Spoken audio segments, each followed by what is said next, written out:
Pugsley. Pugsley. Welcome to the Yukon and North 61. Just getting some stuff ready for bison. It's getting to be really cold the next little while, but we'll see if there's some time I can go get out with my son. So I just did some work. This is my great McGyver sled. So the great thing about it is that he's really making everything very modular. So I just added this high extension. And it fit perfectly. He CNCs all this stuff, so that's within 0.03 inches. So that was about the easiest kit I've ever used. It just snapped right on there. I put in some of these little holes here so that I can use some elastic rock straps. I got 6 of those, plus they'll go in low on these low. Take a look at that. That's a little low piece so that you can put your ropes high and your elastic straps low. You can have 2 levels of load, which is really quite handy when you've got bison to haul. So that's my skimmer.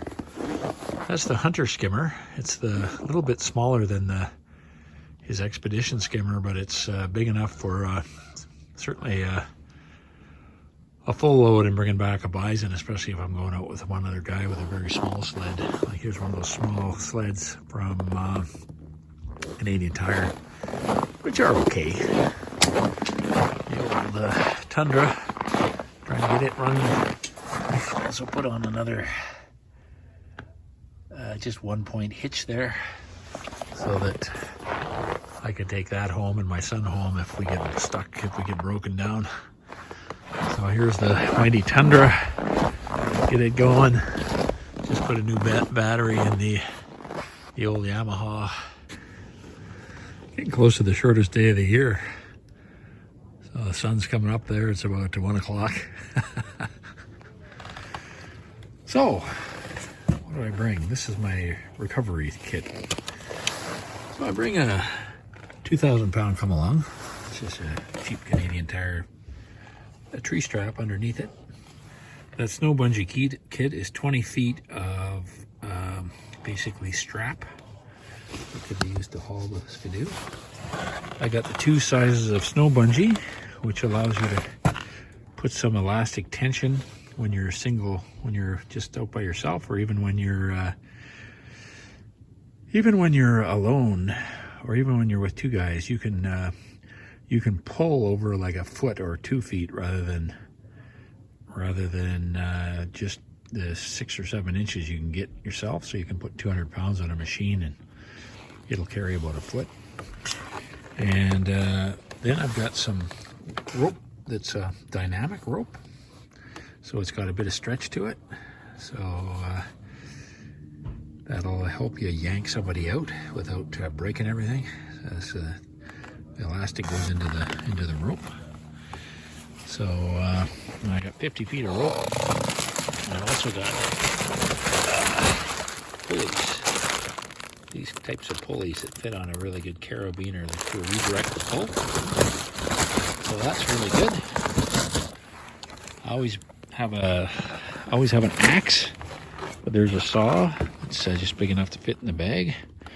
The other thing that fits in this bag are my Labrador snowshoes, but I usually have them out because last resort you walk. I got my tool roll. It's got all the tools I know how to use, and various pliers, wrenches. I'm not going to show you. I've got 4 spark plugs in there for the boys machine, and these are the rock bungees to tie your load down low. So that's a little bit of stuff. So what do I have in this magic tool kit? Well, you can't go anywhere without a crescent wrench. And I've got all the keys, Allen keys. These are metric. I've got a little shackle to pull myself out. In here, and in one of these other pockets, I've got spark plugs for the boys machine.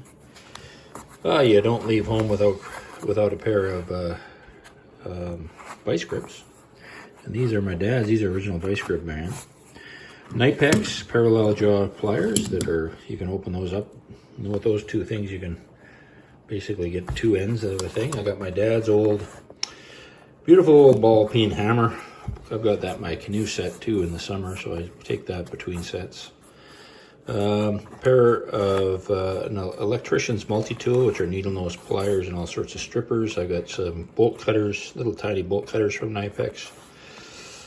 3/8 inch socket set, extra pin and pin keepers, a multi screwdriver, and a little knife to cut stuff. And I also always bring, this is an ice screw. So you basically tap that into the ice and screw it in. And it takes a heck of a lot of weight. I should really have two, although I use my axe for the second one and tie them together. And I've got, of course, enough all these assorted sockets for the socket set that are metrics for the Yamaha and my Scandic. And I bring my Scandic book and an extra fan belt for the boys' machine. And anything more than this, I wouldn't know how to use. And even with this, it's probably, you know, probably with that new machine, when I get stuck, I'm stuck. And I don't know. These tools are more just for peace of mind. So that's my tool set.